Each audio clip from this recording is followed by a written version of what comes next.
Renting is too expensive. It goes up every single year. At least with the mortgage, I have some level of security. This is a huge problem that people have.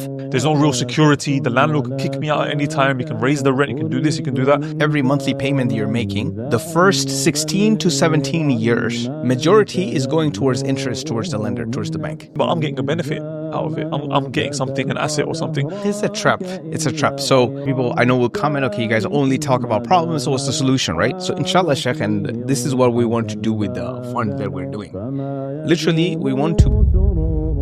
Alhamdulillah, assalamu alaikum. Welcome back to the Muslim Money Show. Now, Sam and Imran, you guys recently did a video on the Muslim Money Show where you guys were speaking about the evils and harms of mortgages.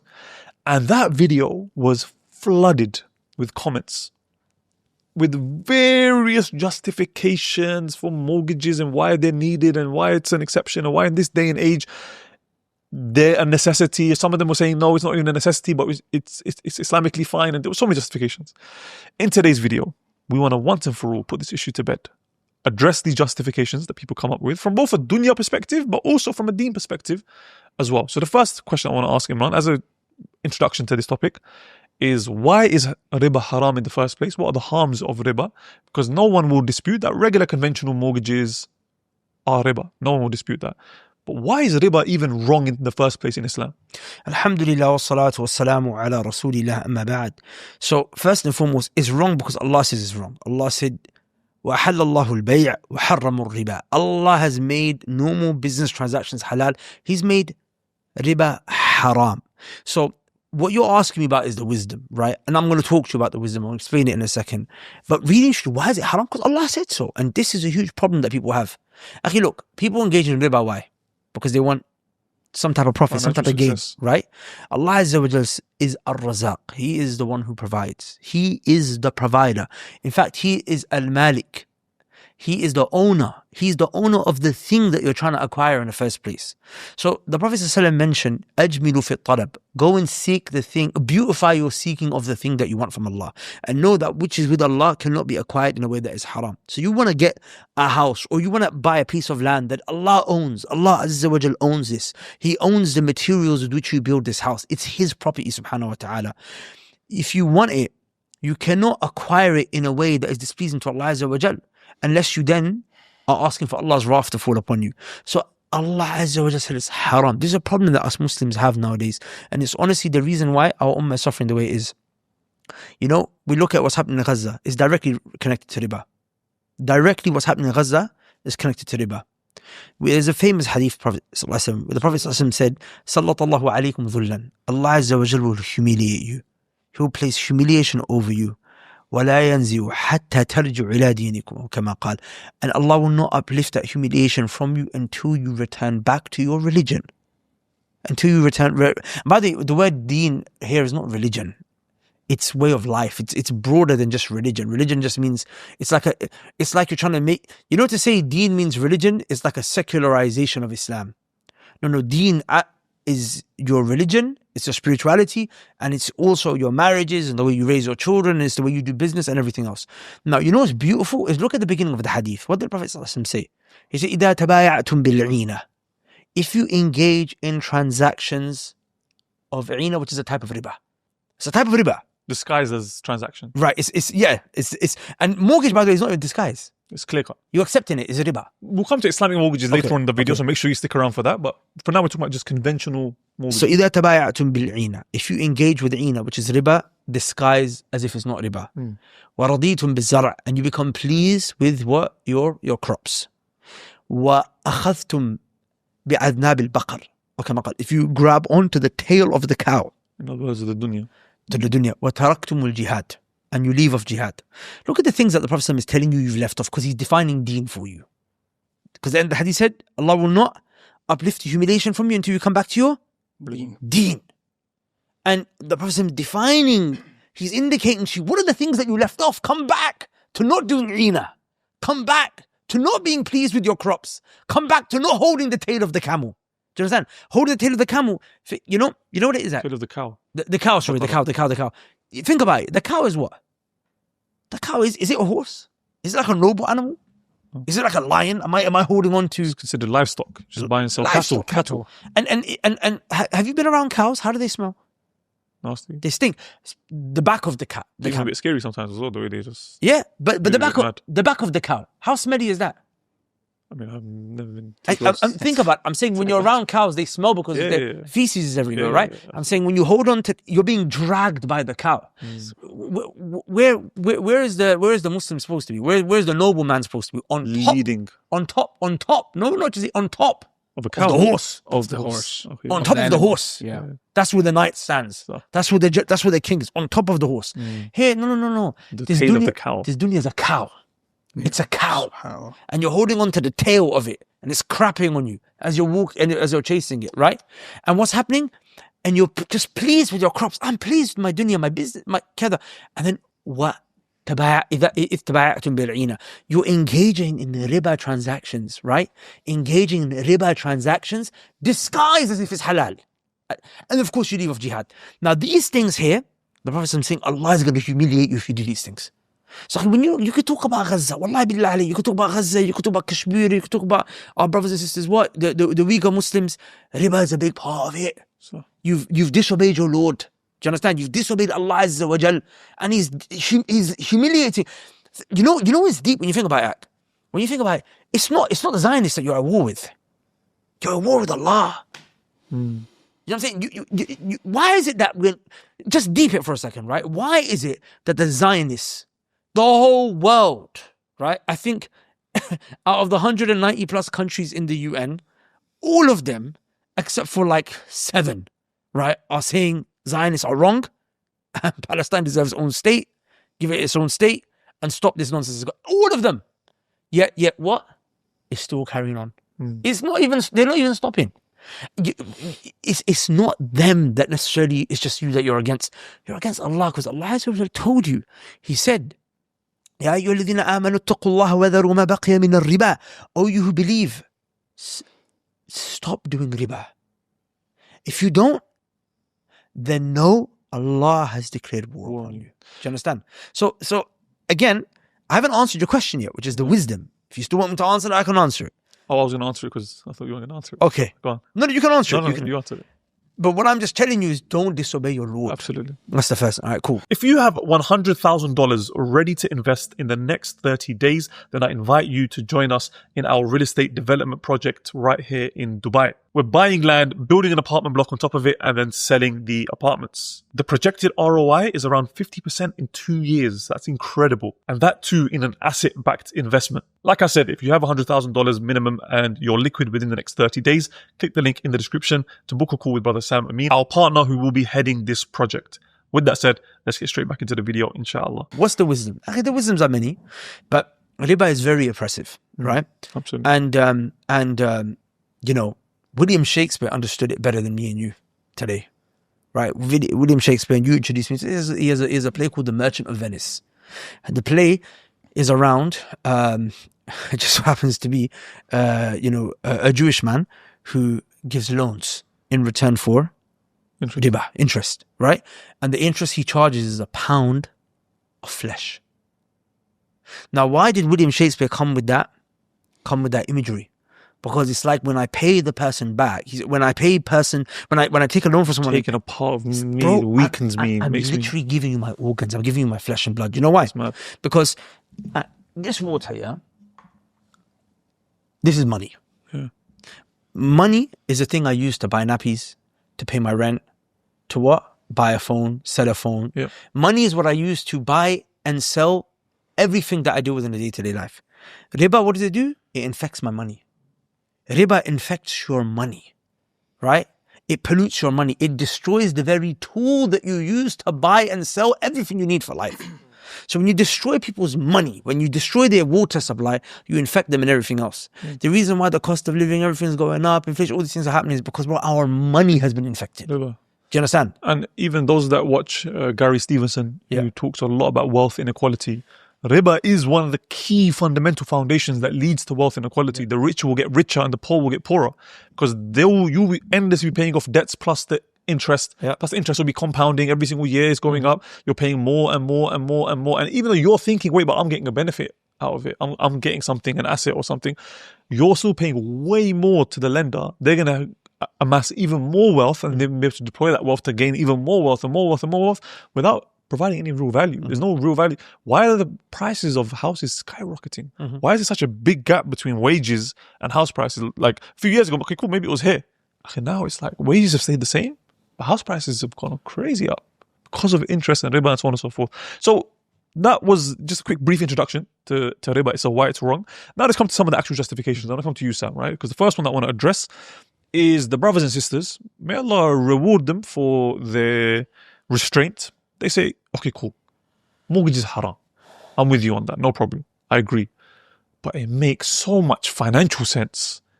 People in the 2000s, in the 80s, in the 90s bought houses for £80,000, $80,000. Those same houses now are worth $1 million. It paid off. I don't want to be just wasting my money down the drain for 30 years and not have anything to show at the end of it. At least if I buy a house, I'll have an asset at the end of it. I'll have equity. I'll have some kind of money. Even if it's only half of what the money that I paid. What would your response to that be, Sam? So there are at least like 9 stories that are negative when you hear one positive story, okay, of mortgage-based houses. So when people tell us the situation of I bought a house in 1990s and in 2025, that's what the case is. So many things could have gone wrong in that 35 years of you paying off the house and the mortgage and whatnot. So let's look at some of those situations, right? And we discussed it in that episode. So I'll quickly mention it. People can refer back to that episode. So for example, you buy a house for $1 million, okay? And you have 20% equity in that house. Like you put $200,000 down payment. So you have a loan of $800,000, right? Now let's say the house price drops 10%. And we'll come to it in a second because I know people will comment, well, house prices never drop. We'll come to it in a second. But let's say the house prices drop 10%. Your house value is what now? 900,000. But your mortgage is still 800,000. You still owe 800,000. Plus interest. Yeah, plus interest. But the loan principal, you still owe 800,000. So your equity is now what? 100,000. But your equity at the beginning was 200,000. So just by house price dropping 10%, your equity has dropped 50%. Your equity went from 200,000 to 100,000 just because the house price went from 1 million to 900,000. Absolutely. So that's the side people don't see. And then people are like, okay, house price never drops. Well, it depends what cycle you are in. You know, and Allah forbid, we could be at a cycle where we're forced to relocate. We're forced to downsize for many reasons. Let's say our parents live in another state. For our kids' school, college, university, we need to go to another state. We just need to relocate. And you could be locked in a situation where it's not ideal for you. For example, it happened like 2006 was the housing market peak for the United States up until that point, right? And then, of course, the crash happened in 2008. Then for the housing prices to climb back up to that peak amount, it took 11 years. 2017, it went to the housing price that was in 2006. So of course, the people who were able to ride it out, which is very few, who were able to ride out the recession, the crash and everything, yeah, of course, their house price is worth more now. But think of the people that got stuck in that mess for 10, 11 years.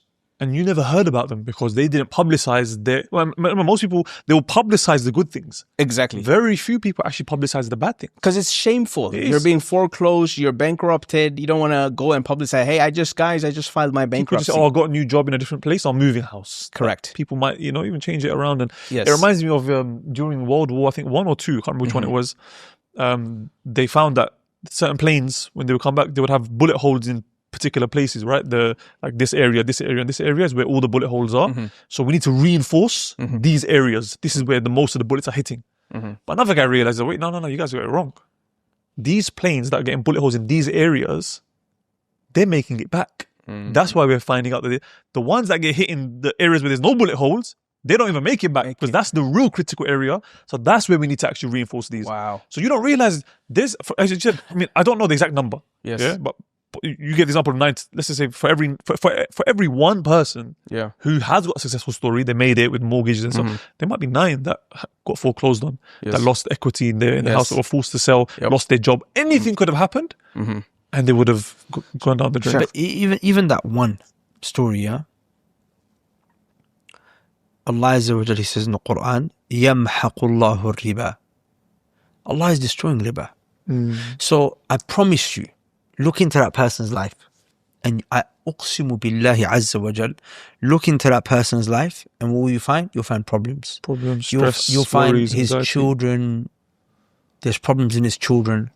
There's problems in his wife, or there's problems in him, his health, his business, or maybe he has this beautiful house and his wife and everything is healthy, but in his heart he feels poor, right?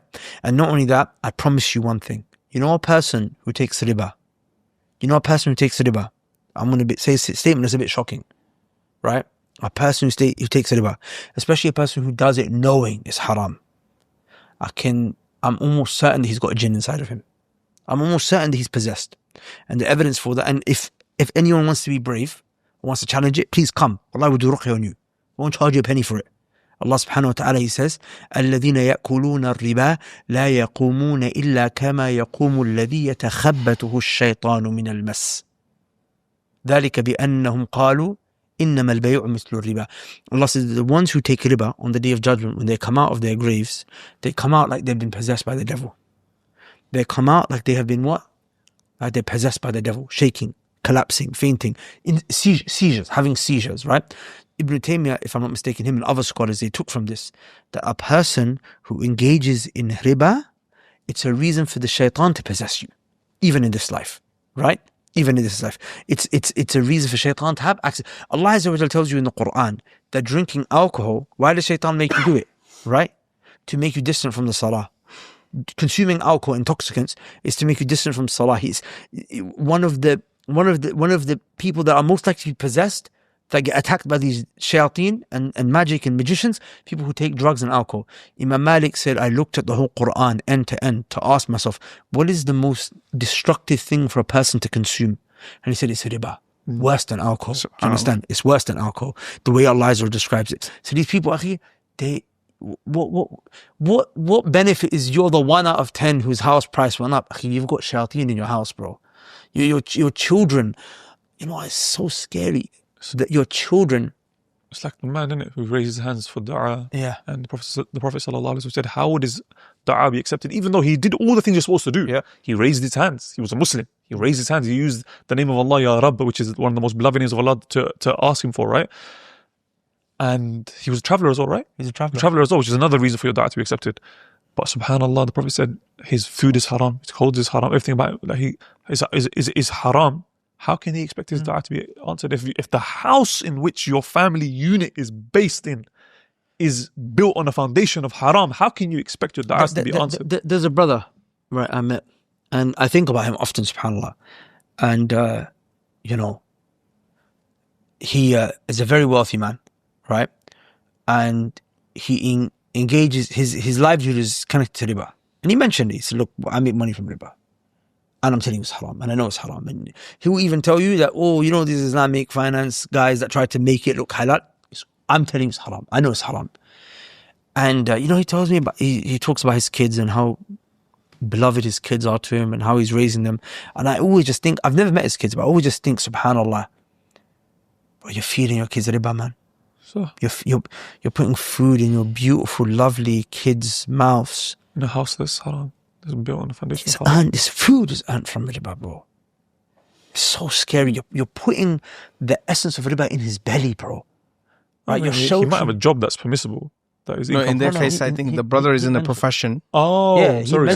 Business. Okay. Sorry, I missed that. There's a hadith. The Prophet said, any flesh that has been nurtured in haram, has been nourished in haram, النار أولى به أو كما قال, the fire has rights to burn it. The fire says, Ya Allah, the way your parents have a right that your child obeys you.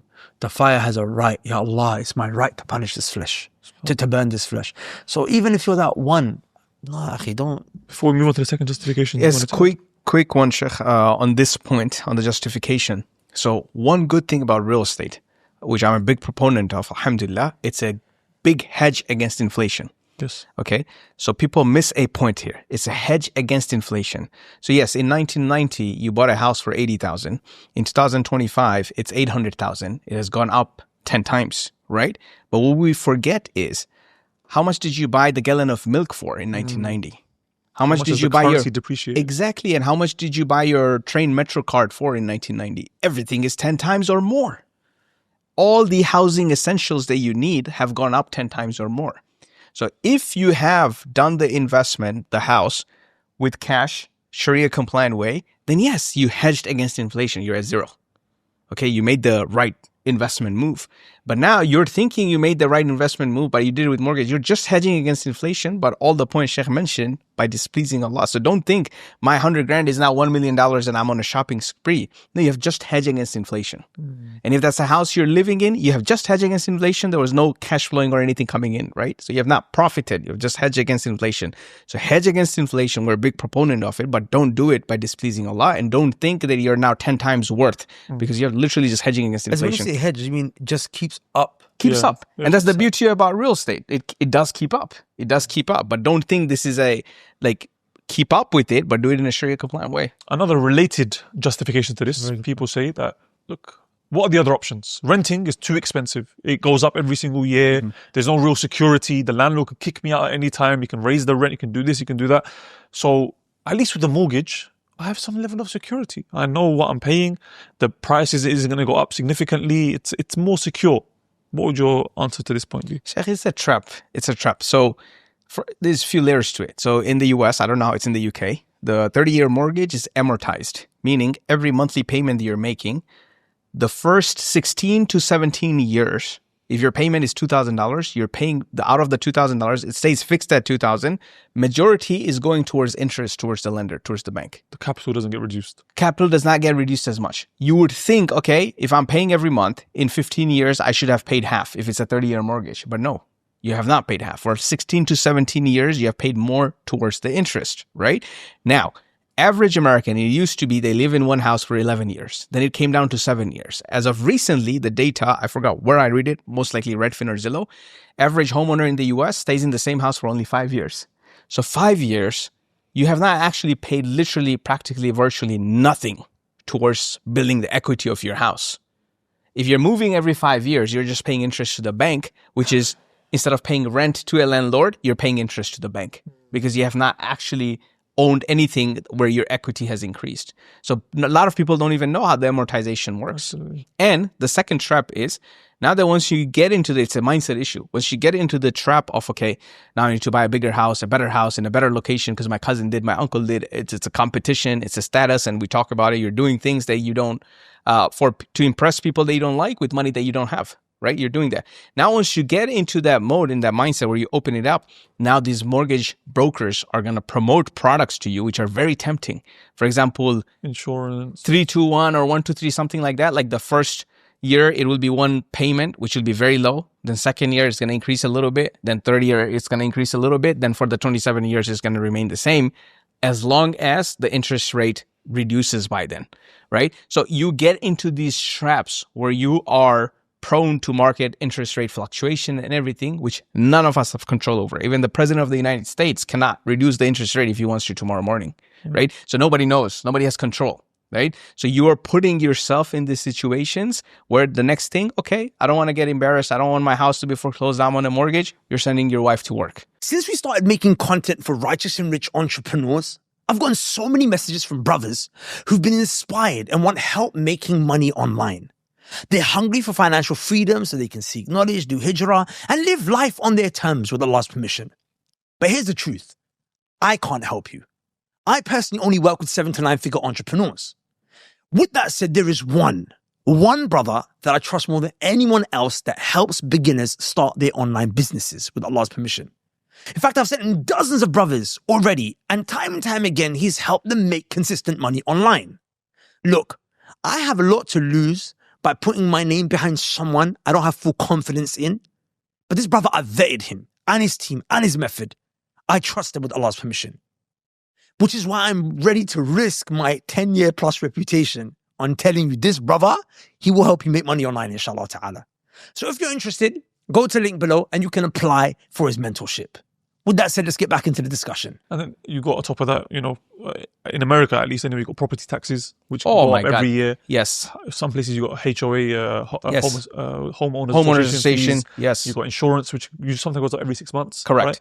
In the UK, you do have insurance and stuff. I don't think that right now they have property taxes, but they are actually discussing introducing a property tax even in the UK, Wow. which is essentially you're just basically renting from the government. Yes. For pretty much your whole And life. in the US, if you don't pay property taxes for 3 years, Yeah. and I used the example before, let's say somebody goes into coma Yeah. and he has 80, 90 properties and nobody knows about it in the house, he's just chilling.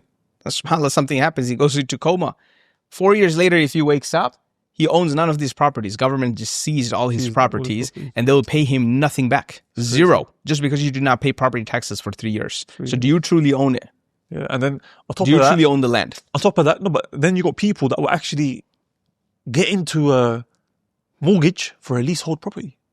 You got a 99-year leasehold, bro. Yes. You didn't even buy the land. You don't own it. Yeah, After 99 years, your leasehold is crazy. going to expire. People actually do that, you know, right? They take a mortgage on a leasehold, like, usually for apartments. So in apartments, you can't own the land, can you? Because there's 50 apartments, that buildings on that land. So you own a share of the land. You don't own the entire land.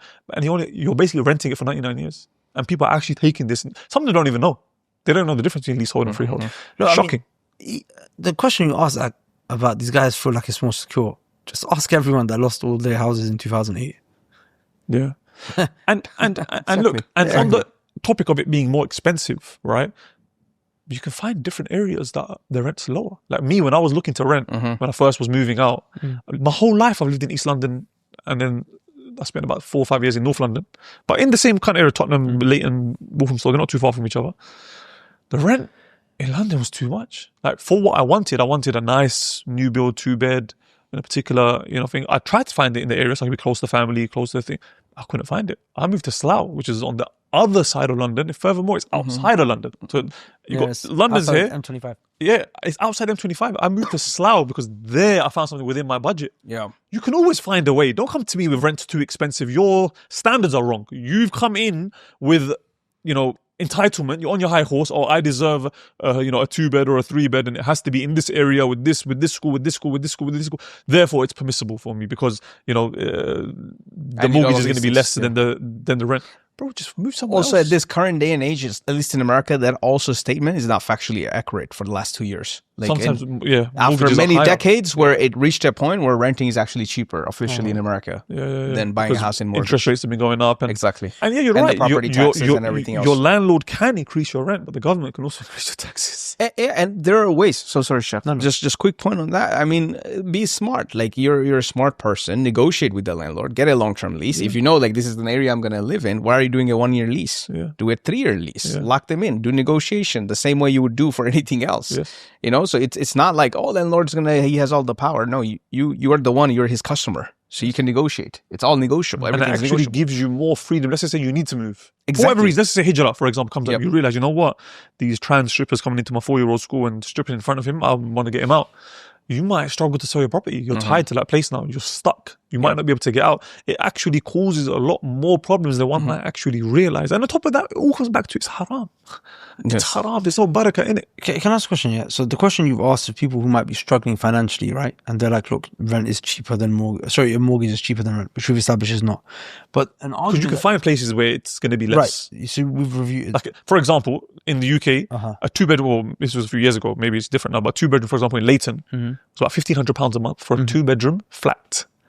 I'm saying up north somewhere, like, bruv, you can get a 3-bedroom house for less than £500, £600.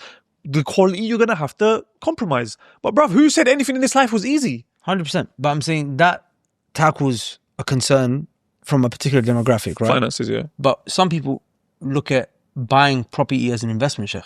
And they're like, look, I want to invest. Yep. I want to compound my money, right? I want to make passive income. You guys talk about passive income. So I'm buying this house not because I'm trying to, find a cheaper alternative to rent, but I've got my own house and I want to invest. As you just said, isn't it? You're just hedging against inflation.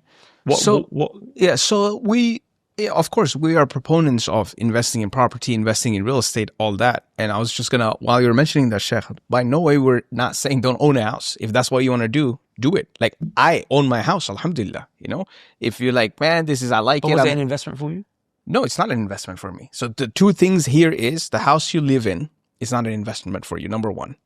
And number two, there's nothing wrong with owning the house. We're not only saying just rent, but it goes to the principle. But don't do the haram to own. That's what we're saying. Exactly, Sheikh. The same way people say, okay, if I'm renting, I'm paying someone else's mortgage, right? So, okay, then why That don't was you... the next point. Yeah, so like when you go to buy the next time you buy a gallon of milk or nappies, as you say, Sheikh, for your kids, you're paying mortgage for someone else too.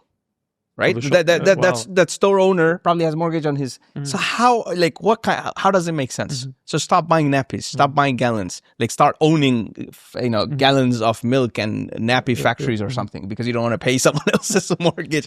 Like that argument, like it doesn't make any sense to me. Because you are always going to be, if we're in the assumption that now there's so many other things that could be, maybe that guy owns it free and clear. Maybe he inherited it. So many ways he does not have mortgage on the house. But let's assume he has mortgage on the house. So what's the problem? Like you're renting out this car from a car showroom. Oh, I'm not going to rent out from this car showroom because I'm paying that guy's mortgage he has on the building. Yeah, absolutely. So how does that? Allah's not going to ask you for that. Yeah. So unless I'm wrong, Sheikh. Like, so then what's a good investment in real estate? Like how, as in, because when you say to people that the house that you buy is not an investment, it's a liability, that comes as a shock. Because the house you live in. The house you live in. Sorry, you live in, yes. But that comes as a shock to people. Yeah. So what's the difference? As in, if you rent it out, then the difference is, Sheikh, anything that does not give you cash back is a liability. Okay. Simple. Like if you want to explain to a 5-year-old, which I did to my 5-year-old, anything that does not give you cash is a liability. Okay. Now, some liabilities in life we enjoy. You do it. But do it wisely. Don't take loans to enjoy the liability.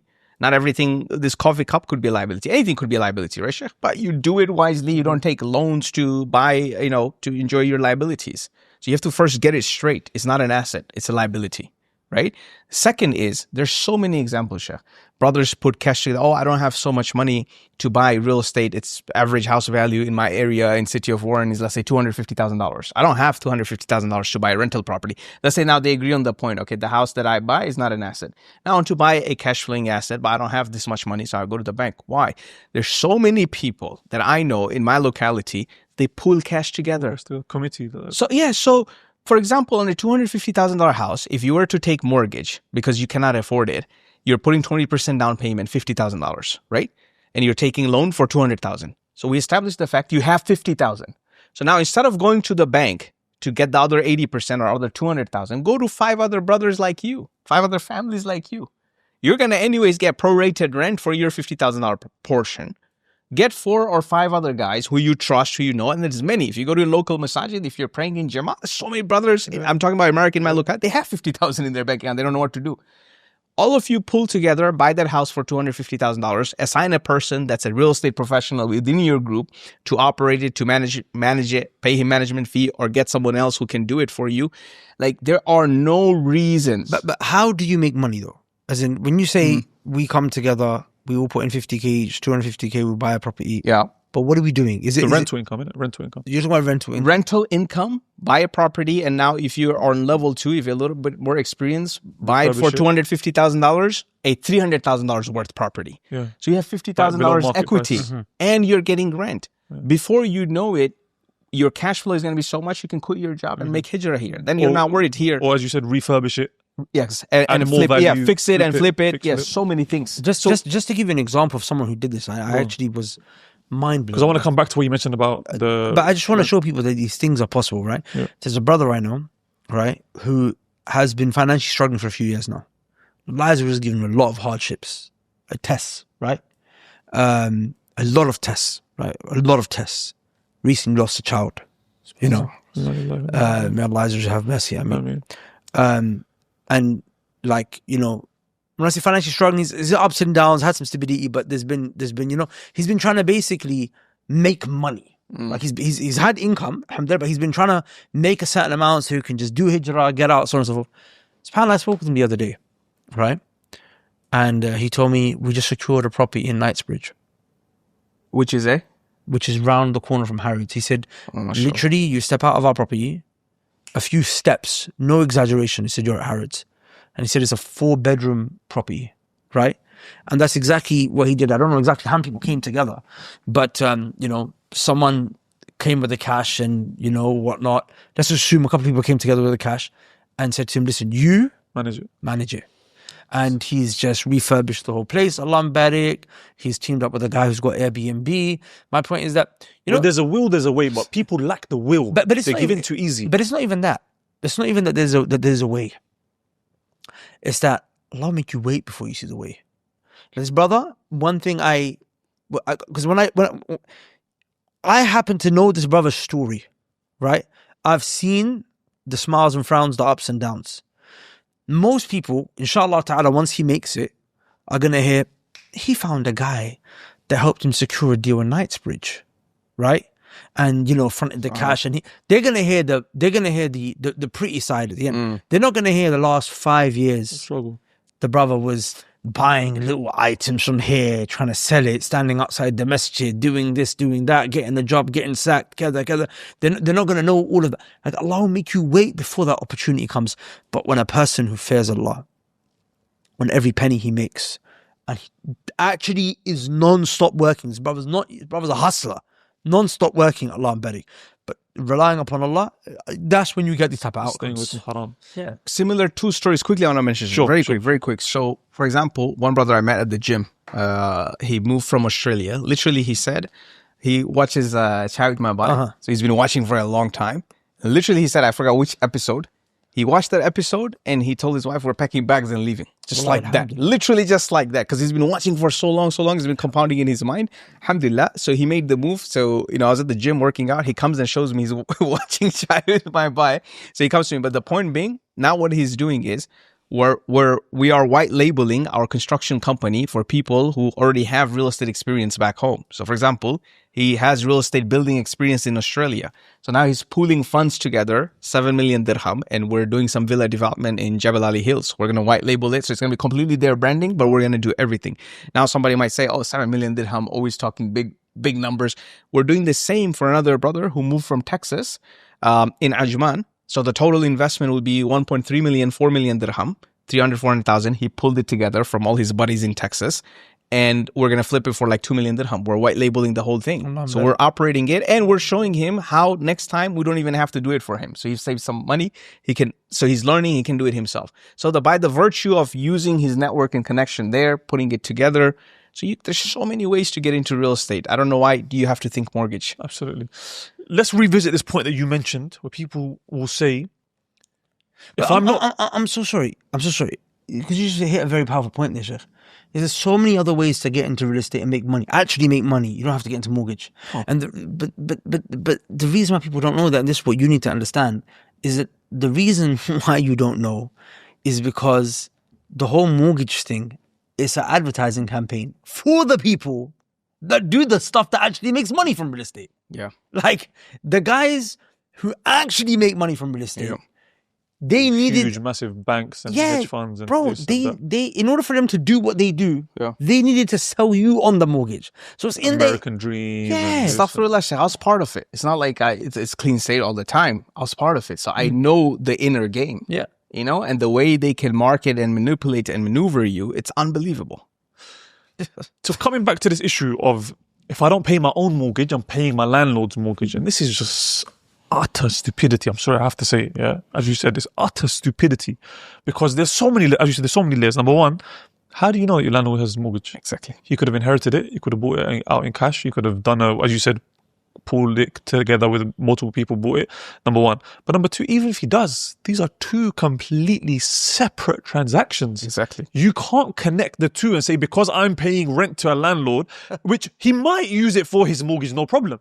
That's got nothing to do with you. That contract has nothing to do with you. If I don't drink this alcohol in the shop, someone else is going to drink it. Hey, if I don't sleep with this prostitute, someone else will. Or the example, the example that Sam gave is more fitting, which is if I buy, from Tesco's might have a mortgage on their everything they store. Do. Yes. Or they might be involved in riba in other places. So if I buy milk from there, I'm basically contributing towards their thing. So I'll set up my own store and sell alcohol. For example, which is silly. A perfect example that I feel like really drives the point home is, and look, here we're in doubt, does the landlord own the mortgage or not? We don't know, right? You're in the UK or the US or other European countries. Let's focus on the UK and the US for now, right? You pay taxes in these countries. We know for a fact these countries are funding Israel. Oof. They're funding the genocide. So you're paying taxes and they're then paying them. Why don't you just pay Israel directly? Send your money to Israel. You pulled the smart one, The brother. money that you have, instead of paying taxes, bro, give money to Israel. Fund the genocide yourself directly. Because according to your logic, it's fine. Like, it makes sense. Stupid. Why would I pay, if I'm paying the government and they're going to then fund Israel? Why pay the middleman? Yeah, forget the middleman. Take him out and do it yourself. It's utter stupidity. And I'm sorry, if you can't see that, then I'm sorry, but you really need to go back to school. I mean, look, And you need to understand the basics of Islam. Islam, me and you, if we have a transaction, I'm not responsible for the transaction you might have with someone else. the evidence for this is Allah Azza wa Jalla said about the Jews in the Quran, سَمَّعُونَ الْكَذِبِ أَكَّالُونَ السُّحْتِ, that these people, they eat haram, basically. They engage in haram transactions. Allah mentions in the Quran, they were prohibited from doing riba, and they do riba, right? But the Prophet would do business with them.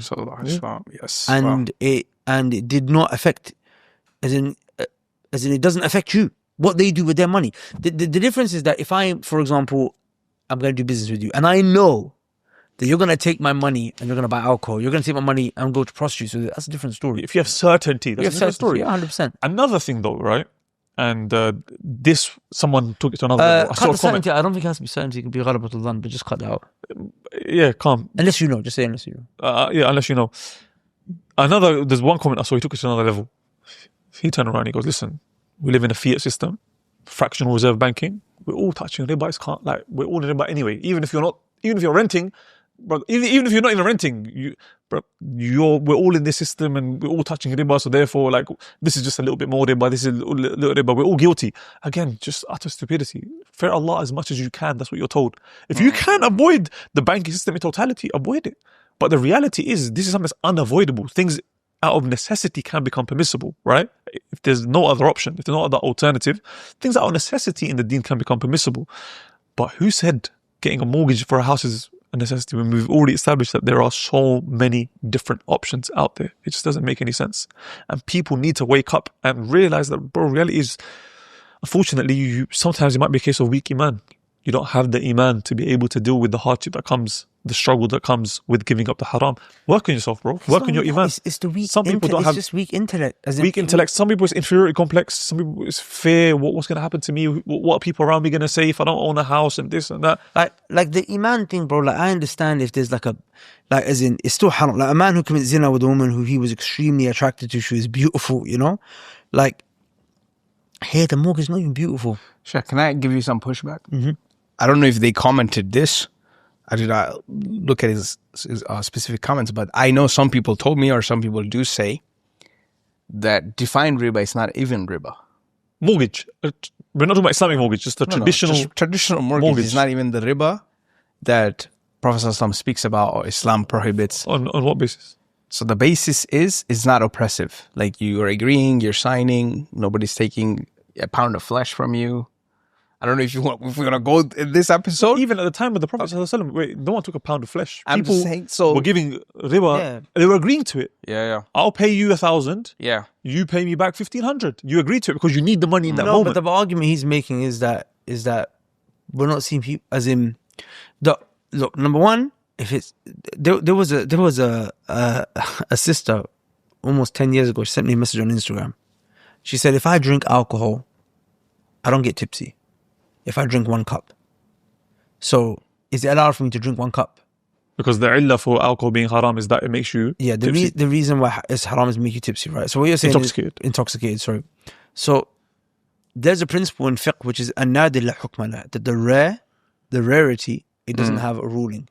So it's an anomaly. So the anomaly does not have. Yeah, we don't base rulings off the anomaly. We don't make exceptions based on the anomaly, right? It's based on the standard, because over a majority of people, you give them a glass, they're going to start getting affected, right? Yeah. So likewise, if a person says, you know what, within all of history when riba was taken, in my particular country, at this particular time, the short, even let's just say since World War II, last 50 years, 60 years, riba, we haven't really seen a major harm from it. We will say this is an anomaly in light of history. Everything. But even then we'll say it's not an anomaly. You know why? Because the nature of riba is this, is that. I remember Ustad Muawiyah Tucker said this to me in a podcast I did with him on riba, and I didn't really understand it. But he said riba always harms the next generation.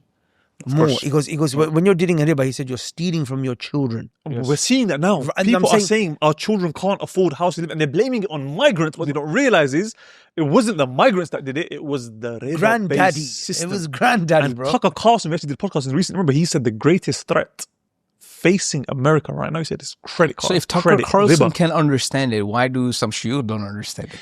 Sheikh, I'll be honest with you. Sheikh Tucker understands it. And this was actually my next point, which people often use. having fun. I'm saying, You push back for nothing. So people actually maybe they're getting paid. mention this, Maybe right? they're getting paid to not understand it. And Imran, I want to come to you for this, right? We're told in the Quran.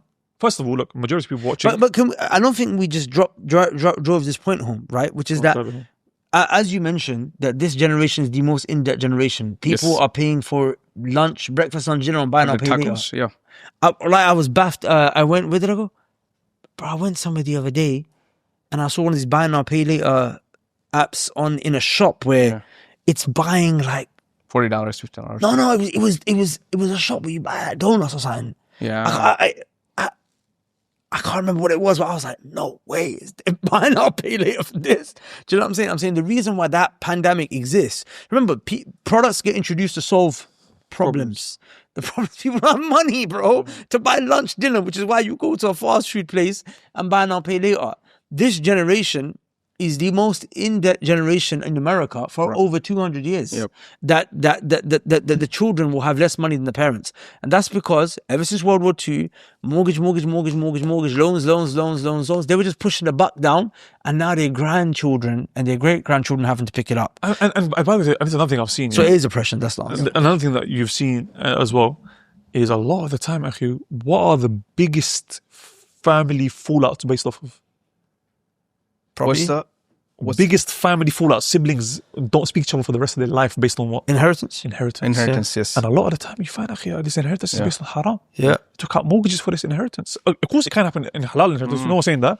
But I'm saying you might not even realize the seed that you planted today, because of how corrupt and sour they are, the fruits they will bear later on, you might not even see it in your lifetime. Your children will suffer because, like I said, there's no barakah. Like, there's not even discussion on that. We know for a fact, if something's haram, there's not going to be any barakah in that. You will have more barakah in the halal, even if it's less than if you try to do something. I know of a brother and sister who got married, right?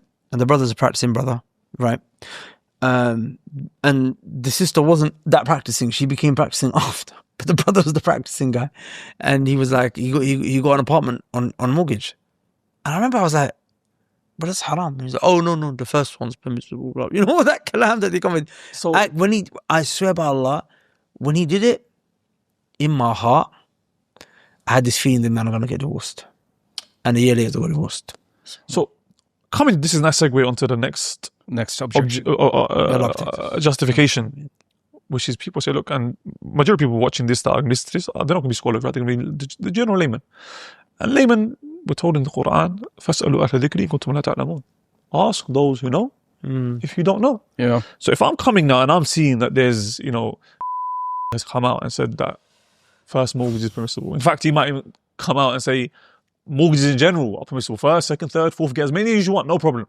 If I'm coming and seeing this, my local imam and this great, person who I see to be a scholar, and they're coming and telling me, no problem, I did my due diligence.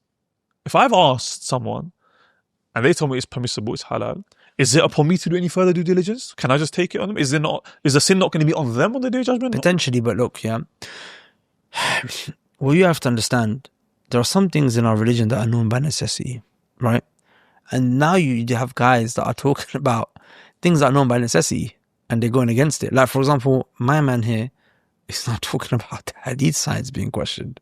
Yeah, he's questioned the Quran. He's No, put all that to a side. Yeah, man came and said the Sharia is barbaric. It needs to be. What's the word he used? Don't want to misquote him. Yeah, but something. Evaluated or rethought. Yeah, basically revisited or something like that, right? Man said the Sharia is barbaric. That's like as in he said that. Yeah, he said that. I don't know. Yeah, he said there are things that are. He said there are things that are medieval, I think. medieval, was the and word? he's used Right. okay. Maybe he didn't say the Sharia is barbaric, but he mentioned You have to be careful. You don't want to barbaric misquote. things. Yeah, absolutely right. He definitely says medieval. Have to be just. But forget about him for a second. I'm just saying, look, there is a group of people that come out and say, once again, we haven't yet addressed Islamic mortgages. We're going to come to that, I promise. But saying even conventional mortgages, no problem. The first one, it's a necessity. For example, they argue that it's a necessity or it's needed or it's good or whatever it is. For a person who says that, I'm asked, this is what I was told, therefore I'm not held to account. What's your response? Look, the thing is this, bro. Yeah? Firstly, the Prophet ﷺ told us in the Quran that there will be du'atun ala abwabi jahannam. There'll be people that call you, they give da'wah, they are mashayikh, they're students of knowledge, they give da'wah ala abwab jahannam. They are the gates of the hellfire. So we now know that there are people that call to hell. They actually call to hell. Does that make sense? So sometimes, bro, a little bit of just intelligence is required. The thing is that when your desires gets in the way of intelligence, you start to just justify things. Do you understand? Like, bro, we all know riba is haram, bro. Like, we all know it's haram, bro. We know this is a major sin. Like, Allah talks about riba in ways He's not talked about other things. Do you know what I'm saying? Then you have people that are coming here saying riba is justifiable. Ask yourself, are these the guys that are calling to hell? Are these the guys? Maybe these are the guys. You know, there's so many hadith and ayat where the Prophet warns you and Allah warns you against these false scholars.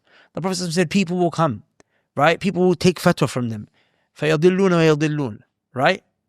فَيَضِلُّوا وَيَضِلُّونَ. They are going to misguide people, and then they will be misguided themselves.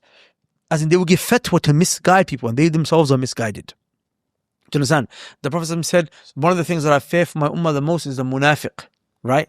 Is the person who's a hypocrite. He's what? Alim bil lisan. He's looks knowledgeable on his tongue. He's knowledgeable on his tongue. وَيُجَادِلُ بِالْقُرْآنِ. And he debates you with the Quran. Like, he uses the Quran to get his point across.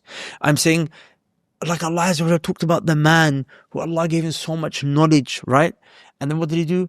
فَانْسَلَخَ مِنْهَا. He shed the ayat that Allah had given him. He shed the knowledge of him the way that a snake sheds its skin, right? فَأَتْبَعُهُ الشَّيْطَانِ. And then shaitan followed him. فَكَانَ مِنَ الْغَاوِينَ. He was from the misguided ones. Allah Azza wa Jalla talks about the people from the Ahl Kitab, right? They are like donkeys with books on their backs. So we know that people exist. Like, brothers, this is a theme in the Quran. People exist that are misguided and they misguide you. Allah Azza wa Jalla, one of the biggest things that He talks about in the Quran when He talks about the Yahud is that they're rabbis, right? What do? They sold their religion for a cheap price. Allah Azza wa Jalla talks about this. It's in Surah Al-Baqarah. Bro, it's literally فَمَا رَبِحَتْ تِجَارَتُهُمْ وَمَا كَانُوا مُهْتَدِينَ. Their transaction did not profit them. Allah mentions it at the end of the second page of Surah Al-Baqarah. It's right there at the beginning. فَمَا رَبِحَتْ تِجَارَتُهُمْ. They did not profit from their transaction. This theme is again and again and again and again and again. It's in the Quran. So then you now have to ask yourself, right? This person I'm taking knowledge from, could he be one of those that Allah Azza wa Jalla accentuated so much in the Quran? Now, let's rewind. We all know the deen, akhi. There are things in the deen that are known. We know riba is haram, akhi. It's from the things the Prophet said, sab'a mubiqat, min sab'a mubiqat. It's from the 7 deadly sins that dip you into the hellfire. It's from the 7 sins. You know how the Christians talk about the 7? It's from the 7 sins, akhi. Riba is from the 7 major sins. So when a man is playing it light and he's justifying it and this and this and this and this and this, act straight away, be alarmed. I'm saying at the very least be alarmed.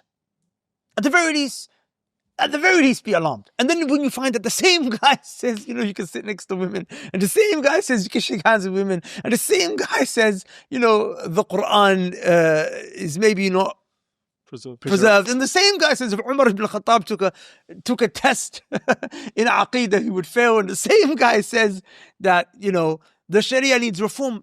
Brother, I'm going to really question you. And you know what I'm also going to do? I'm going to question all the guys around you. I'm going to question all the guys around you. How are you enabling him?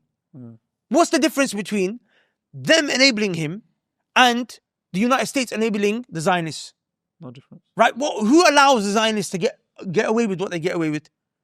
United States. There are masajid and organizations and institutions And individuals. and individuals that are allowing these people to get away with what they get away with. And they platform them. And they platform them and everything and so on and so forth. So, okay, cool. That's the non-Islamic side of things. Now, let's quickly touch upon the Islamic side, right? There's Islamic alternatives in this day and age, right? You've got Islamic mortgages, Islamic finance is becoming, a big thing. Even just now, for the road to Hijrah, I just interviewed Brother Fazl Kareem, right? The polygamy expert. But he's actually a financial controller, and he's been in the world of Islamic finance for many years, right?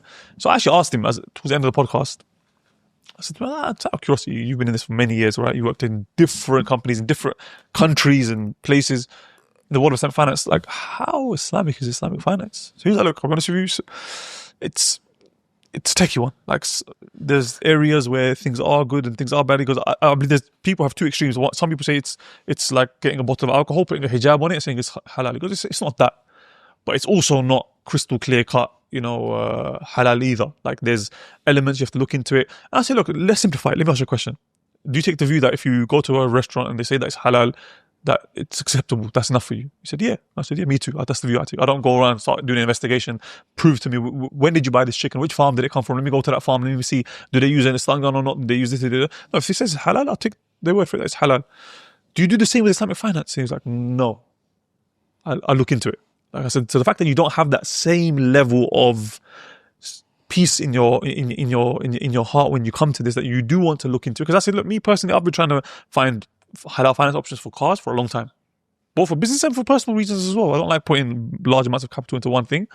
So if I can find or even a lease that doesn't have riba, late payment fees and all these other things, and I was struggling, I couldn't find it. Even amongst Islamic ones, there's still late payment fees, but they might change it, say they donate and so on and so forth. And we've actually even had conversations with brothers that are quite high up in the Islamic finance world, right? And even some of them were saying, bro, the contract in theory for some of them is fine, it works. But what you find is in reality, they're not actually even following the contract. The company is supposed to, like, for example, one of them was based on, there's a commodity, right, like copper or something, that the company will buy that commodity, take possession of it, and then they'll sell it later on, and or something along those lines, which will which will make the thing. But they're like, a lot of them, they don't actually even buy the commodity. Yes, that's true. The commodity is not even actually bought. It's just that they write it down on their book. But there's no actual transfer of money. They just write it down, and then that way, there's no actual risk. They've taken the risk out of the risk, because risk is what makes something an investment. Yep. If there's no risk, it's a loan. If you're guaranteed your capital plus more money, and it's a guarantee, there's zero risk whatsoever, that's a loan, brother. It's no longer an investment. But if there is an element of risk, okay, then we can talk. Maybe it is an investment, or a different type of engagement. But the fact that they're not even doing that, it's a scary thought.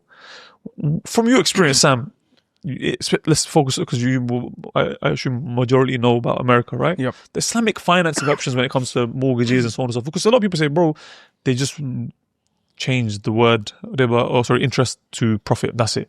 Everything else is exactly the same. What's your thoughts? Okay, so there's two primary products in the US right now for Islamic home finance. One is murabaha, and one is diminishing partnership or co-ownership, musharaka. Sure. Okay, I won't name the company names. People who are in the US, they know which companies, and I've been somewhat affiliated with these companies for a long time, since 2013, 14. So I know exactly what's happening, what are some good things they're doing, and what are the issues, right? So for the murabaha, very plain and simple, the issue with the contract there is murabaha has to be, let's say you're the seller, Sheikh. I'm the financier, and Brother Abu Bakr wants this house. Okay, so I have to buy this house from you as a financier, and then I have to sell it back to Brother Abu Bakr. Separate contract on an installment sale. Yeah. Okay, so I buy it for you for $100,000. You get the $100,000 from me. Contract is done. I turn it around for $120,000 and pay me in installments. 12 months, $10K a month. Khalas. That's the ideal murabaha. Yeah. So that's what they say it is, but it's not that. The issue is, what happens is, you as the seller, in what's happening in America, you don't even know that I'm actually buying. That's the first issue. You just think Abu Bakr is buying. As the financier. You don't even know as a seller that the financier, Sam is the financier, Sam is the buyer you're dealing with. First of all, you don't even know that. You just think Abu Bakr is buying. That's number one. So that already tells you there's issues in how it's being done. And I'll tell you what are the issues. The fact that you as a seller don't even know that you're selling to me, that tells you there's issue, right? So what are the issues? Why don't you know? Because all that contract is just done on the same place, same time, but the offer that's given to the seller is not coming from me, it's coming from you. And the seller is thinking, I'm just like another bank. The realtors are told by those institutions, yeah, just tell the seller like it's like any other bank, like so that they're not worried. You know, it's like, because everything else practically is just like any other banks. But it's conceptually, we're doing a murabaha, but we're actually not. Okay. Second is they might say, okay, we don't want to make things complicated. That's why, let's go with that route. We don't want to make things complicated because sellers don't understand. We're not Muslim majority. They're like, what is this? Why is this financier? And why is this? Like, I just want my money, man. 100,000. I don't even know what you guys talking about. So that's why at the closing table, when they come, we just sign 2 separate contracts without even explaining to the seller. Let's say seller is a, non-Muslim American. He doesn't need to know. Between us, we know, right? We're good. We know we're actually signing 2 separate contracts. As long as the seller is getting his 100K, he's not worried. And as long as you're doing a murabaha, so let's follow that argument, right? Now the issue happens is, what the scholars say, you have to take the risk of actually owning this property. Oh, this house from Brother Abu Bakr. I mean, from Brother Sheikh Imran, right? I might turn around and say, you know what, team, I went. Exactly. And now you're left with that left property with the house. purchased. You have to take that risk, but they don't take that risk. No. They're They will actually only buy it once you've committed or sometimes even paid the deposit or something. Exactly, Sheikh, and it's worse now. Just to follow, it's very good. Just to follow this train of thoughts. Actually, title is not even changing hand. Title is not even changing hand to the financier. To the financier in actual things. Because when title changes hand, let's use Dubai example that you'll understand. What happens when title changes hands? You have to pay the 4% DLD fee. DLD fee, yeah. So there should be 8% DLD fee, right? That's how you know exactly title was being changed, right? Like when I buy it from you, there's a 4% DLD fee. That's when you know actually title got transferred. Then when you buy it, that's an additional 4%. That's when you know actually 2 titles got transferred twice on the same day or next day, whatever it is. But there is no transfer fees. If you go to the county records, nobody knows this financier's name because actually he never owned the title. It's just on paper, but you did not even follow the customs of actually changing title. It's just on paper. And even on paper, you're not taking the risk.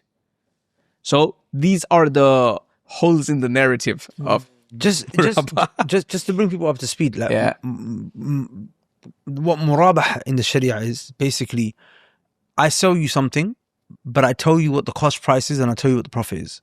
And that's what murabah is, right?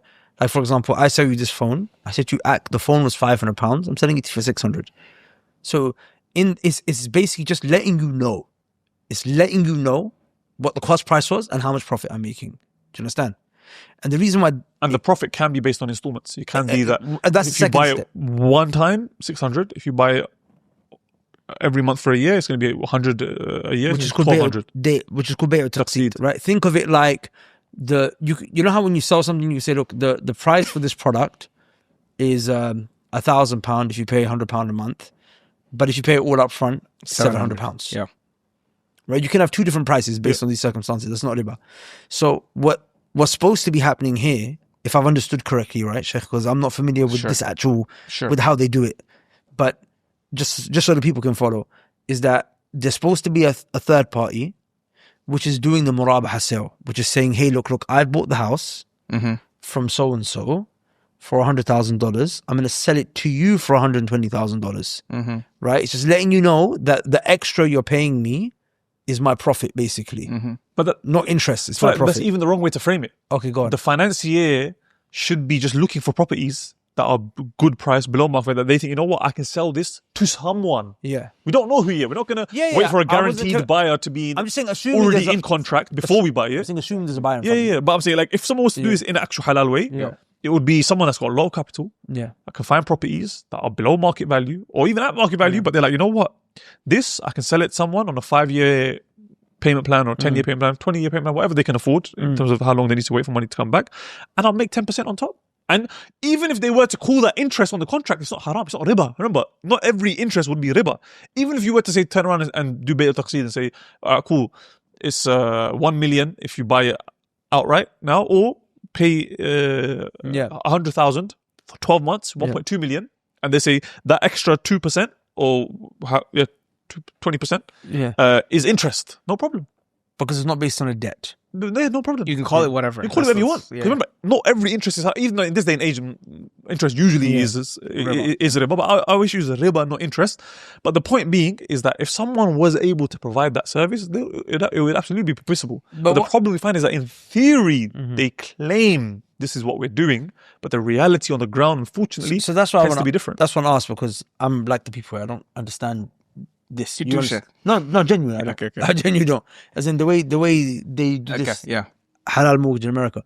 So, because I understand what murabaha is, so you're telling me in this situation, the seller who's supposed to be doing the murabaha sale, who's bought the thing and telling you this is how much I bought it, this is what the profit is, doesn't even know.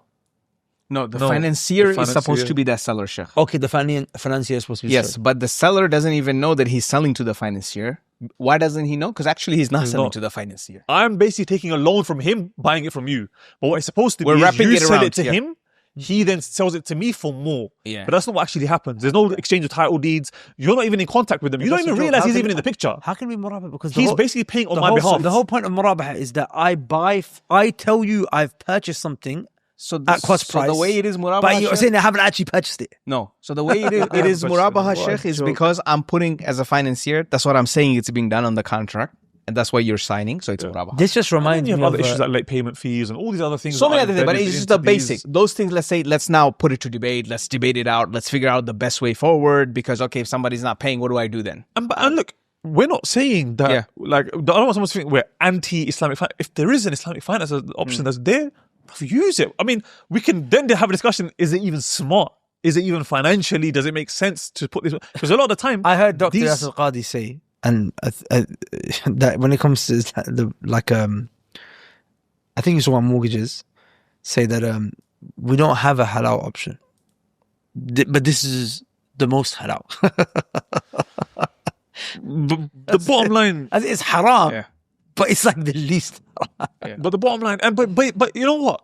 And this is the saddest thing as well, is that if the Muslims were to take a stand and refrain from these conventional mortgages and stuff like that, I believe there'd be more of an incentive to actually provide an actually 100% Sharia compliant product. But because they know, bro, Muslims are taking mortgages, forget Islamic mortgages, they're taking our regular mortgages because they know that the Islamic mortgages, they end up paying more in profit or rent to the Islamic bank than they do in interest to us. They come to us anyway. Why on earth are we going to provide? Why are we going to put the research and development funds to find out exactly what would make it halal, go through the new contract, set everything up? We're going to spend millions and billions on that. What would be a halal version? So, Sheikh, this is what I'm saying, because people I know will comment, okay, you guys only talk about problems, so what's the solution, right? So, inshallah, Sheikh, and this is what we want to do with the fund that we're doing. Literally, we want to buy properties in the US, regardless. And then we want to give the options to the consumer. Do you want to rent it or do you want to own it? If you want to own it, this is how much we bought for. Now we're going to do a murabaha sale. Like we're going to mark up the price and we're going to actually sell the product to you. So you'll be the financier who actually bought it on paper and took the risk on. And took the risk. Yes, exactly. Took the risk on. Like we don't need a predetermined buyer for it because we're going to buy a product that just makes sense buying regardless.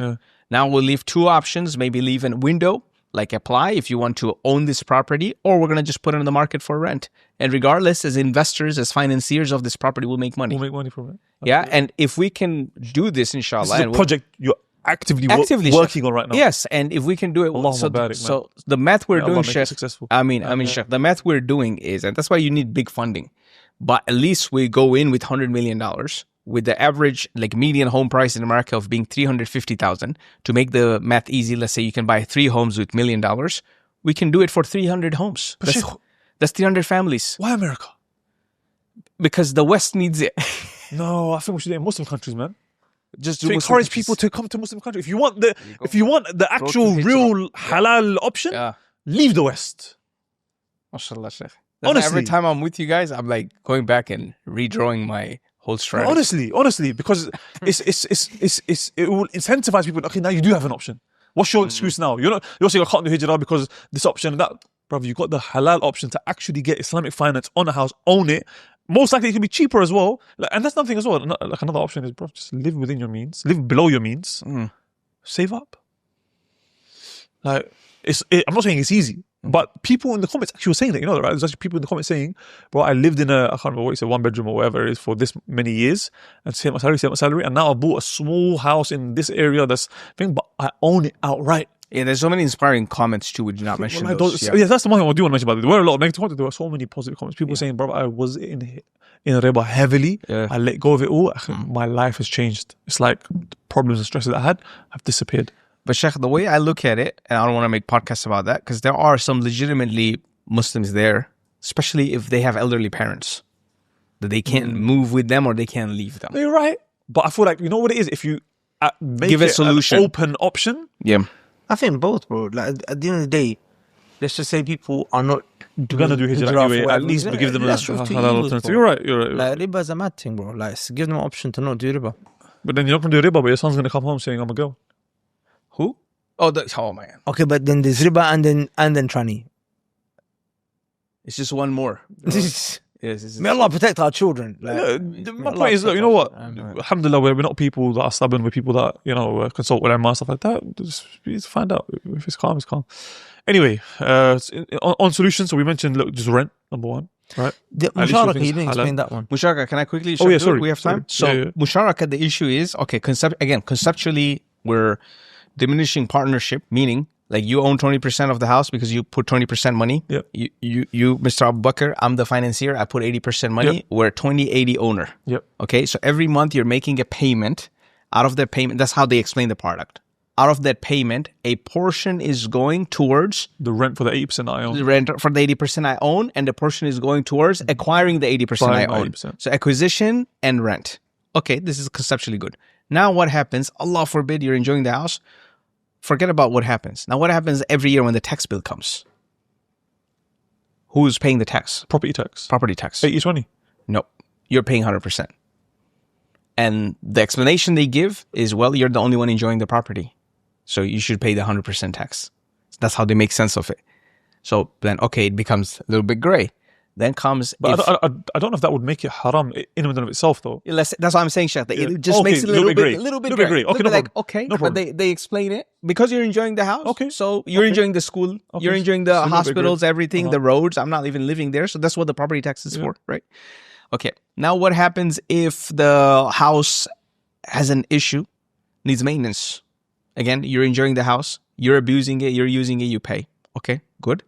So far, like, okay, it's a little bit, then how are we even partners? Okay, but okay, khalas. Then comes the issue, if I have to sell the house now, okay, you as Abu Bakr has to sell the house, and the house is not worth any more 500,000 that we initially bought it for. Right? It's worth 400,000. But I just have to sell it. I just have to like move. I can't be in the house. You only bear the loss. No. Yes, you only bear the loss.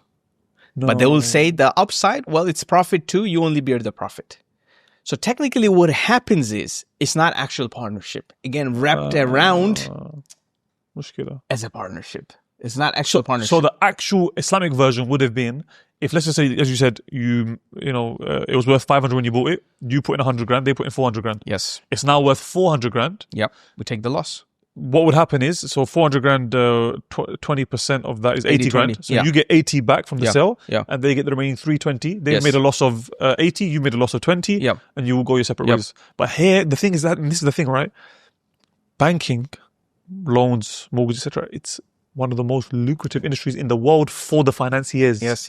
So when these guys are coming in now, it's like, why on earth am I going to expose So they're myself to following risk? the exact standards of those banking, but they're just wrapping around. And in even some different of them, products. they change the rate at which, because even if I'm not mistaken, even if, for example, when it comes to buying the share, Yeah. they look at the value of the house at that time. Yes. If the value drops and the share, that's going to be less, even then they'll still charge you more. And they'll say, they do it in line with the inflation. Correct. When the inflation goes up, their profit margin goes up, and this and that. It's literally like word for word the same, and they just don't even split it. But as a Muslim, you have to do your due diligence. You have to know that you have to stand in front of Allah. You could turn around and say, look, I'm going to say that, Yasir Qadi told me to do it. But the question is, in your heart, remember sometimes the hadith mentions of the Prophet sallallahu alaihi wasallam that it is enough for your heart to not be pleased with something for you to know that it's haram. Like for you to know that it's haram, you have that in your heart. And a lot of time people have that, but they're just like, but someone said it's permissible. But are you then just fatwa shopping? Are you then just following your desires? You know deep down that this is wrong, but I can shift the blame to someone else. You can't. When that day comes, it's not your tongue that's going to speak. It's your not physically, but the reality will come apparent. You won't be able to hide what's inside of your heart on that day. SubhanAllah. Sheikh, one more point I want to mention on this. Funding source of these financiers. Okay? Funding source. Where are they getting their money from? For musharaka or murabah or both? For let's say both, Sheikh. So what? These financiers are Muslims? It's the Islamic banks, Islamic mortgages. Yeah, so that's what I meant. Is it actually Muslims? Muslims. Oh, they're Muslims. Yes. Okay, it's not. It's technical, Sheikh. It's not like Barclays Bank that said this is an Islamic. Exactly. One is Barclays Bank. They do have Islamic okay. options. That is the issue. So what I have read from my research, if it's murabaha, what from my knowledge, Sheikh, what scholars say, it does not really matter the funding source because he owns it outright. The actual murabaha, not the murabaha that we just explained. The real murabaha. Like I actually own the house. Now I'm selling it to you on installment. It doesn't matter where I got my money from to own this house. Because as it changes title or changes hand, the source doesn't matter anymore. Okay? But because I'm clearly selling you an asset. Now, how far you're going to go back to see what's my funding source? You know? Now, of course, we're not saying his funding source is drugs and all that. It's probably more riba-based transactions that he has done. And now he had made money from riba. Now he's coming and actually owning the property and then transferring the title back to you. Okay. It's okay, scholars mention, as far as I have read it. But with musharaka, the funding source is a big issue because you're becoming partner in the transaction. So now the funding source for the musharaka, okay? This is where what I have read so far, the scholars have a problem, is the funding source itself is not Sharia compliant because you're coming into a financial transaction where both money is touching each other and you're in a partnership, right? So how do they get their finance? How do they get their finance to continuously finance these homes? The story, some of them will tell you, we're backed by Muslim investors from Middle East. Literally, that's what they tell you. We're backed by... It's just a story. Yeah, it's just a story. We're backed by Muslim investors. Tell them, okay, show me who's your Muslim investor. We want to interview. There's no Muslim investors from the Middle East because that's the story everybody loves to hear. There is Brother Wada is here. Like, there's no Gulf money here. There's just people are giving you checks. It's not true. And especially for you to finance a house for 30 years in the US, they're just going to dump checks. It doesn't work. So what actually happens? What actually happens is you get, very simple, you get warehouse line of credit. What does that mean? That means on the day of funding, the day you need to pay the seller, depending on how long you have been in the business, you as in the financier, how long you have been in the business, your line of credit will be more and more. So you start with $3 million warehouse line of credit. So the day the closing needs to happen, you just borrow from the line of credit. Wallahi, Shah, this is how it works.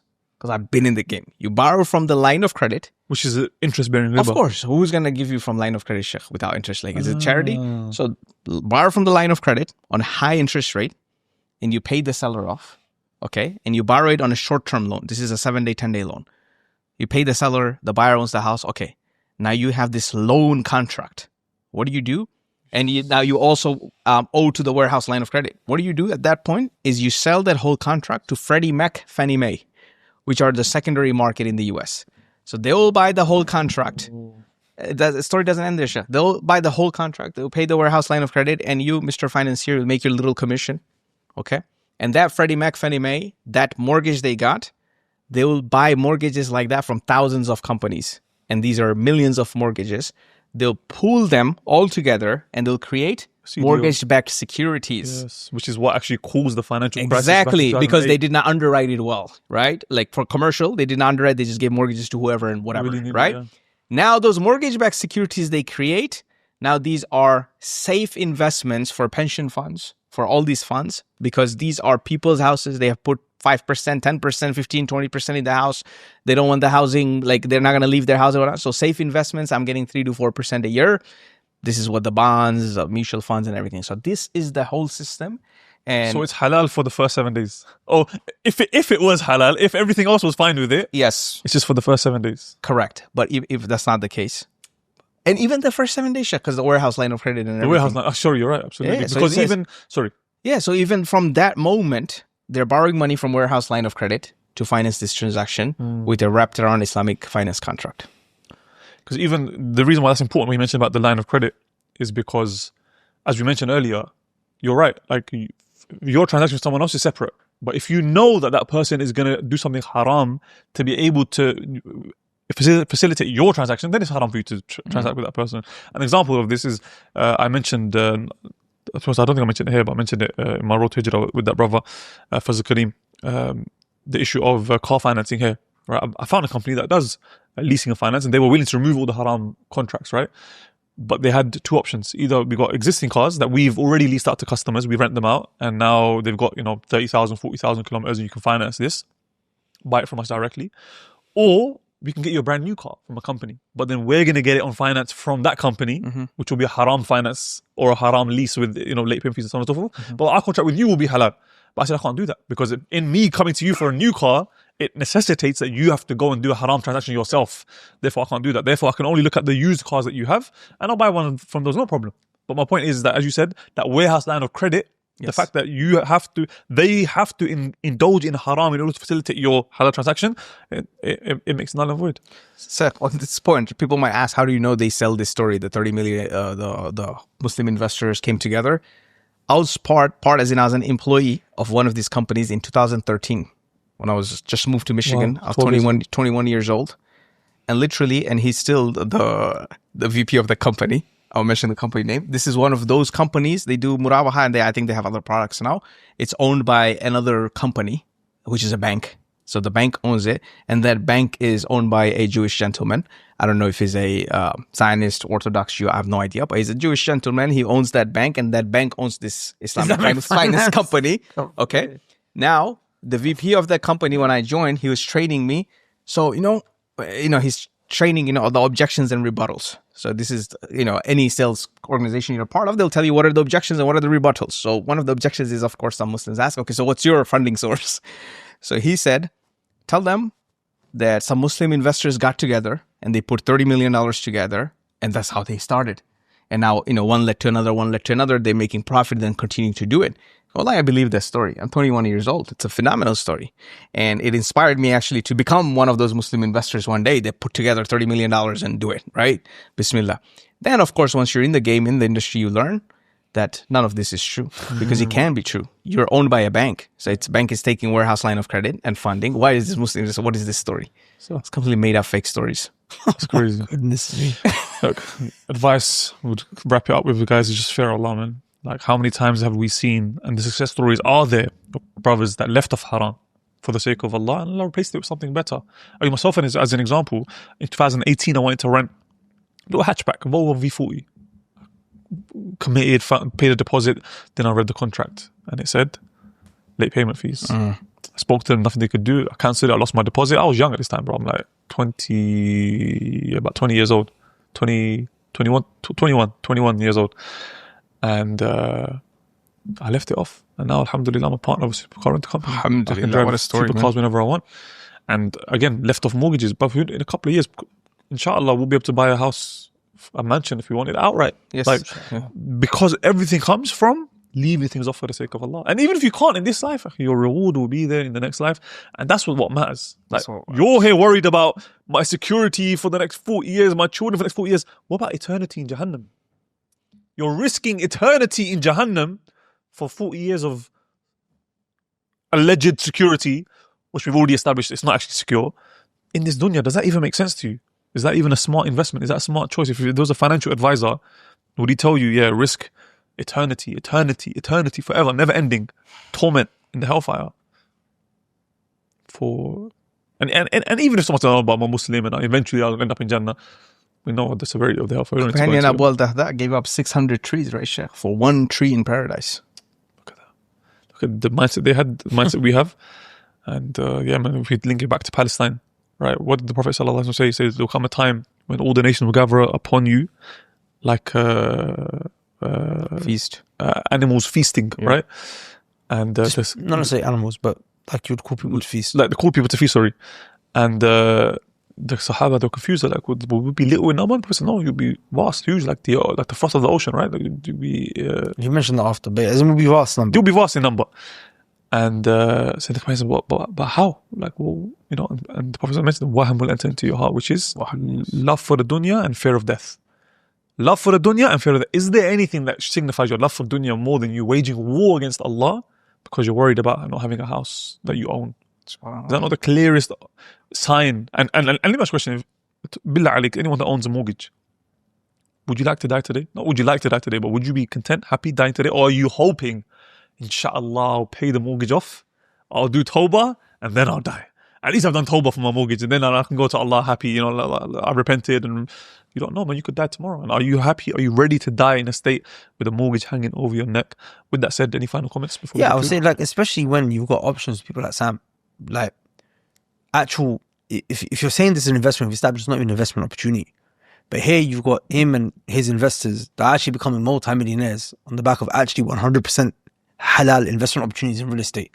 Like we talked about before many times, Uncle Anwar, right? Yes. He was a senior corporate executive, Allah barik, multiple six figures he had, and now he's worth $7-point-something million. Yep. It's probably more now because his wealth has compounded. In the last 6 months, he's probably made a lot more, Allah barik. My point being is that by actually investing in these type of projects, you can probably get more information by speaking with Sam and his team, you know, at the link below. And wallahi, look, I'd be honest with you, I don't even like to do that, you know, kind of like advertising at the end, mentioning it, because it comes across like, oh, wait, were you guys just talking all of that just for sales pitch and enter benefit? It's because but the reality is, that's why I'm mentioning it, because some people will say that, but we're showing you that there is an alternative. There's an alternative. If you know something better, do it. If you know somewhere where you can get higher returns in a fully halal investment, no problem. Don't come to Sam. Go do it yourself. Exactly, Sheikh. And that's what, when the stories I mentioned, like that, I did not say invest in our project. Yeah, 100%. Because this is not what the video is about. I said it. Do it yourself. The reason I say this is because I know at the end people are thinking, so where do I go? Yeah. With that said, guys, hopefully you guys benefited, and we'll see you on the next episode of the Muslim Money Show. Let us know if you enjoyed this format with the three of us. Maybe we'll continue in the future. Subhanakallahumma wa bihamdik. Ashhadu an la ilaha illa ant. Astaghfiruka wa atubu ilayk. Assalamu alaikum wa rahmatullahi wa barakatuh.